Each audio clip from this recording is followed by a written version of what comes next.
करते हैं जो सूखे की समस्या इस वक्त चल रही है। बीते 2 साल का सूखा और इस बार मानसून से पहले के सूखे के हालात से देश के कई राज्य हलकान हैं। हालांकि इस प्राकृतिक आपदा से निपटने के लिए सरकार हर संभव प्रयास कर रही है, लेकिन देश के जलाशयों में पानी की कमी के चलते स्थिति और ज्यादा गंभीर नजर आ रही है। जरूरत है देश में वाटर मैनेजमेंट को लेकर एक्शन प्लान तैयार करने और उसे बेहतर तरीके से लागू करने की। देश में इस वक्त सूखे से करीब दर्जन भर राज्य जूझ रहे हैं। इन राज्यों में करीब 33 करोड़ लोग रहते हैं। इतनी बड़ी जनसंख्या के लिए इस प्राकृतिक समस्या से लड़ने के लिए केंद्र सरकार भी मिशन मोड में आ चुकी है। केंद्र सरकार राज्यों के साथ मिलकर हर संभव मदद पहुंचाने की कोशिश कर रही है। जहां जहां भी जिन राज्यों में सूखे की समस्या है, उनको तत्काल प्रभाव से सरकार ने बहुत जो मदद करनी चाहिए थी वो की है।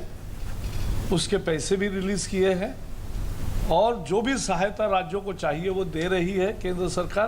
प्राइम मिनिस्टर ने कहा है कि अपने अपने मंत्रालयों के बिल्कुल खोल दो अपने आप को, जितनी भी सहायता दे सकते हो राज्यों को उनको करो और अपनी तरफ से भी जो इनिशिएटिव लिए जा सकते हैं वो लो। मोदी सरकार सूखे से जूझ रहे इन राज्यों के लिए पहले ही कई और निर्णय ले चुकी है, जिनमें इन राज्यों के लिए मनरेगा के तहत 19,555 करोड़ रुपए जारी किए जा चुके हैं, तो किसानों को कर्ज अदायगी की समय सीमा में भी छूट दी गई है। केंद्र सरकार बढ़ती गर्मी के चलते राज्यों के जलाशयों में मौजूद पानी के उचित इस्तेमाल पर भी खासा ध्यान दे रही है।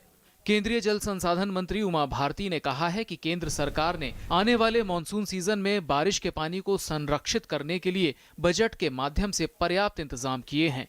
This is the first time actually the Prime Minister has been telling this since the government is formed actually, that we all should be ready to face this kind of challenges and we should find long-term solutions, not ad hoc solutions.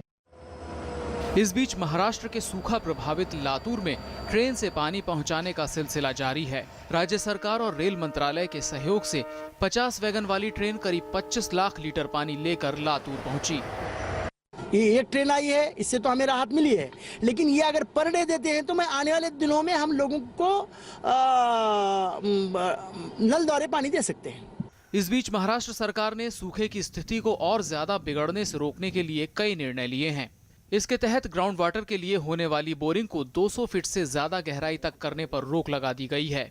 साथ ही उद्योगों को होने वाली पानी की supply में भी कमी की गई है। उधर सूखे से बदहाल उत्तर प्रदेश के बुंदेलखंड में वहां का जायजा लेने गए राज्य के सीएम अखिलेश यादव पानी की बर्बादी के विवाद में घिर गए हैं। अखिलेश यादव के हेलीकॉप्टर के लिए बने हेलीपैड पर हजारों लीटर पानी बर्बाद किया गया, जबकि पूरा इलाका बूंद बूंद पानी के लिए तरस रहा है। इन दिनों देश के अधिकांश राज्यों में गर्मी का सितम भी बढ़ता जा रहा है। उत्तर प्रदेश, बिहार, झारखंड, पश्चिम बंगाल, उड़ीसा, आंध्र प्रदेश, तेलंगाना समेत कुछ अन्य राज्यों में भी पारा कहीं 40 तो कहीं 45 डिग्री को पार कर गया है। उत्तर प्रदेश में इलाहाबाद में 45.2 डिग्री तापमान दर्ज किया गया, जबकि यूपी के बांदा, लखनऊ, वाराणसी, कानपुर समेत कई शहरों में पारा 40 के ऊपर बना हुआ है। खास बात यह है कि अप्रैल के महीने में ही जून की गर्मी का सितम देखने को मिल रहा है। यहाँ तक कि दक्षिण के राज्यों तेलंगाना, आंध्र प्रदेश और तमिलनाडु में भी पारा कहर बरपा रहा है। भीषण गर्मी, सूखे और पानी की कमी ने हालत और खराब कर दी है। बीते 2 सालों से पड़ रहे सूखे के चलते देश के जलाशयों की स्थिति पहले से ही खराब है। हालांकि इस बार मानसून के सामान्य से बेहतर रहने की उम्मीद ने इस साल जलाशयों में पानी के स्तर में सुधार की उम्मीद बांधी है। News night desk, DD news.